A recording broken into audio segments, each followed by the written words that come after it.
Shabbat Shalom, everyone.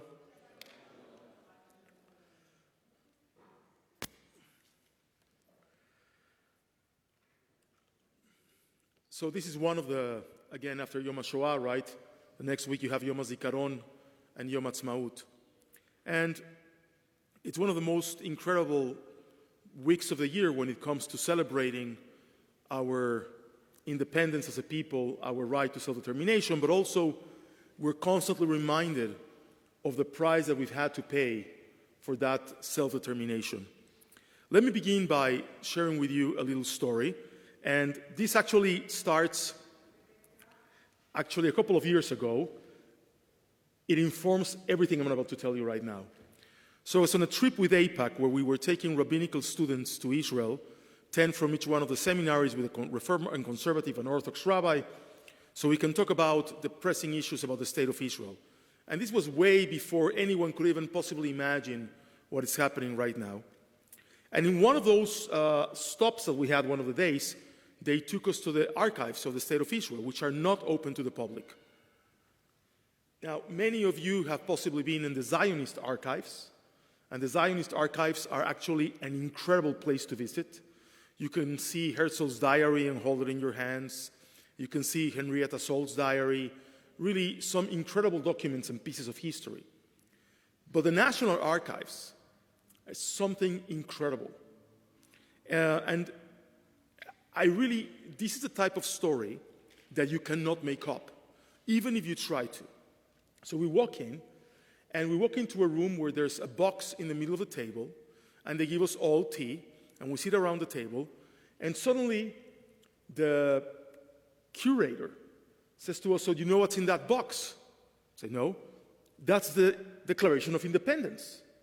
And we're all sitting around it, drinking tea and cookies. And then you have the Declaration of Independence of the State of Israel sitting in the middle of the table in a box. So he opens the box, right? And he shows it to us. And we're all like, "You gotta be kidding me." Like in the United States, to get near the Declaration of Independence, you have to stand in line. So that was number one. And then we walk out of the room. And by the way, it was incredible to be able to watch it. And you can't touch it, right? I have to say that, but it's in the box in the middle of the room. I couldn't get over that. Second thing is, he brings out another box. He opens the box, and he takes out a gun. And I have a picture holding this gun, by the way, which is a horrible thing. It says this is a gun that was used to murder Yitzhak Rabin. And we're all watching the gun and handling the gun, and I'm just thinking, if this was the United States, this would be in an archive, in the offices of the FBI or somewhere, right? Where nobody could ever touch it because here we are. So this is when you really understand what having a Jewish state is like. It is a state that your cousin and your uncle and your sister and your nephew put together. Really like that. Where everyone knows each other, where everyone knows the story, and when things that do not need to be super formal are entirely casual. So the story I'm about to tell you right now is actually also a true story. When David Ben-Gurion stood up to declare the independence of Israel in 1948, that 14th of May,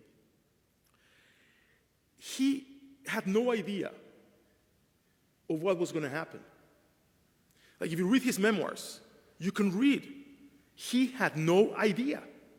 It could go either way. The British had not entirely left. There were 5 Arab armies surrounding the country waiting to just invade. And he made a decision to declare independence, not knowing exactly what was going to happen. But he understood that if he didn't do it, he was not going to be able to end the 2,000-year-old exile, because we would be guessing ourselves and second-guessing ourselves all the way to the Declaration of Independence. Now, to make things even more incredible, the document they signed that day is not the same document I saw in the archives, because they didn't have enough parchment to produce the entire Declaration of Independence, so they used a temporary one. And then they rewrote it and re-signed it in the actual original one. And even though he knew that they didn't have enough paper or parchment to write it and it was not going to be the original. He pressed on. He pressed on to do it, and there were no fireworks. There were just bombs. Now, just for you to understand the personality of this man, and I'm going to talk a little bit more about him today. He entered the room of that museum in Tel Aviv, and he saw the desk where he was going to be standing and talking. He didn't think about it twice. But one of his aides says, the whole world's watching. This desk is falling apart. There's no drawers on it. It looks horrible. So they brought a carpenter. This is a true story. To nail in a drawer or a fake drawer into the desk so it would look more official. And before he entered the room, somebody else told him, Mr. Prime Minister, would you like to perhaps arrange your hair a little before you are caught by the cameras of the cinema, of the newsreels? And he said, when you are about to declare independence, you do not have time to fix your hair. And that's how it went down. And then, of course, his life continued even in the same way, right, where he, against all conventional wisdom, moves to the Negev and moves to Kibbutz Sde Boker, and he spends his life milking goats and herding them and working the fields. By the way, Kibbutz Sde Boker has a landing strip in it that is not used anymore, but you could land a small plane. It was Ben Gurion's personal landing strip because he really wanted to live in the Negev, and sometimes when dignitaries from other countries would come and visit, they would bring them to Sde Boker. And if you've ever been to Ben Gurion's house in Sde Boker, it's very different than the one in Tel Aviv. The one in Tel Aviv is covered wall to wall with books. I mean, this man read. Sde Boker is literally 2 rooms. And they would bring kings and princesses and prime ministers from other countries and presidents to Sde Boker to have tea in that 2-room house. Just imagine that for a second. It is a lesson in the humbling nature of what it means to be one of the oldest people in the world, one of the most ancient people. It is a humbling lesson in understanding that your strength doesn't come from palaces or mausoleums or monuments, that your strength comes from the intellect of your people. And that's what we've been showing the world for the past 77 years, non-stop. Now let me tell you another little anecdote. When I went with Ramat HaNegev, with a delegation for Ramat HaNegev, which is our sister region in Israel, with Jewish Nevada here in Las Vegas, I was there with a couple of rabbis from our community, and inside the Midrashah, the big neighborhood in Ramat HaNegev, there's also a branch of the Ben Gurion University of the Negev. And ironically, I just walked up to this archive, which is an archive, by the way, this branch, and it was sponsored by one of my former congregants in Mexico City, Julio Dondich. So I look at this, and I'm like, it was a very incredible moment, because all my life I've heard how much money this man had given to the Ben Gurion University, and finally, I was about to enter a building with his name on it, and little did I know what I was going to see inside. So inside this branch, inside this archive, they have hundreds and hundreds of documents from the life of David Ben Gurion. And the one that they chose to show us was incredible. So just for you to do the math, Ben Gurion was born in 1886, and Theodor Herzl died in 1904. The document that I held in my hand was a letter from David Ben Gurion's father. By the way, David Ben Gurion's name was David Green.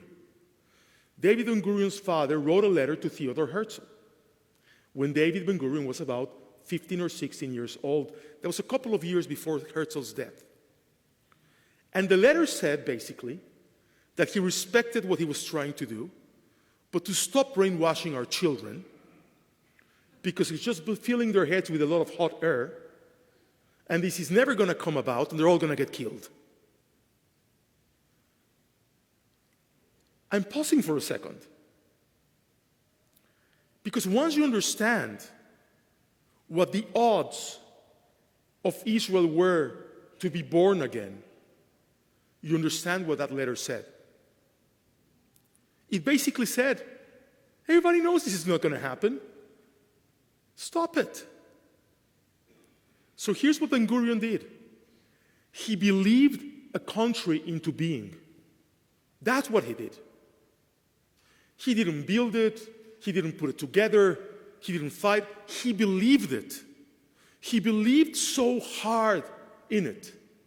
He dreamt so big, just like Herzl did, that this tiny kid from Poland became the first prime minister of the state of Israel. Now, talking about history, history is not kind. And Ben-Gurion today is judged in many ways. He is a hero to some and a villain to others. Why? Because little did he know that the way he saw the world was going to transform completely into something different. When he was a prime minister, and he gave all these rights and guarantees to the minorities of the religious in Israel, he thought, he was not, even as much as he dreamt and believed, he himself was not convinced that we will be able to grow like we were growing before in dispersion. So he never dreamt about hundreds of thousands of Haredim refusing to go to the army when he granted all of those concessions that still till today put tremendous constraints and tremendous strife into the daily life of the state of Israel. But on the other hand, imagine if he wouldn't have dreamt. Imagine if he wouldn't have believed. It's an incredible story. Now, I tell you this story because every time I think of Yom Hatzmaut, there are vignettes of my life that I think about. So this same trip with AIPAC, with the rabbinical students, we find ourselves in the David Citadel Hotel on a Friday night. And in the center of my table, I'm sitting with another 10 people, and in the center of my table, there's an entire rack of lamb and a lamb leg. I don't want to make you hungry. But this was incredible. I still remember that meal. I think with my stomach, there's no doubt. And I'm just looking at this food. And of course, this reminds me of the story of my own family. In 1958, my father was a newly minted civil engineer, and he worked for the Mexican government. And they sent him to the World Congress of Civil Engineering, and guess where? Moscow. He had a diplomatic passport, so he asked his boss as a favor if they could give my grandmother a diplomatic passport so she could go with him to visit her family. Because she had left in 1925, and she hadn't been back, and the only thing she knew from them was sketchy letters. So they gave my grandmother a diplomatic passport, a Mexican diplomatic passport. And they both found themselves in Russia, in the USSR. The way my father tells the story, and I'm not going to go into detail today because it's a long story, it was so depressing to visit their family in Kiev. So depressing that he decided to take his mother on a trip to Israel. So they got back to Paris, and from Paris they boarded a ship called the Flandre. I still remember the name because my father talked about this constantly. And they went by ship, by boat, from, Marseille or one of those places where you can board a ship to go to Israel, and they got to Haifa. And then he says to me, and then I got even more depressed. Because as beautiful as it was to be in your own land, there was no rice. There wasn't enough water. There were blackouts. People had ration cards for food. And then I think about myself with a rack of lamb and the lamb's leg and nobody wanting for anything and the incredible buffet in the hotel Or if you've ever been to a Friday night to a hotel in Jerusalem, you know what I'm talking about. They have to roll you out of there. You cannot walk out. If they waited you on the way out, they will break you, right? And I think, look at what we've done.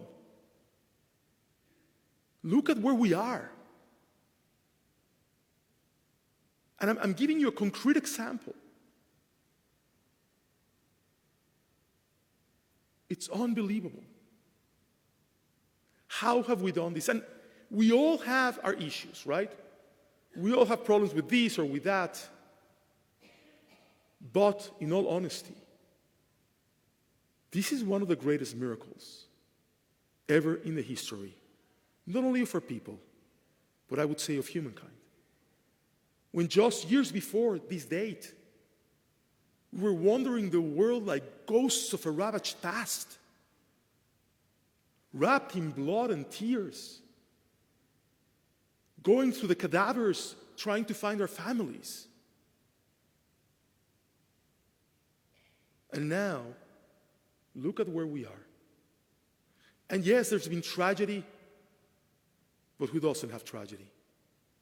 And if you want to put a price on this, if you want a price tag for where we are today, it's 25,000 people.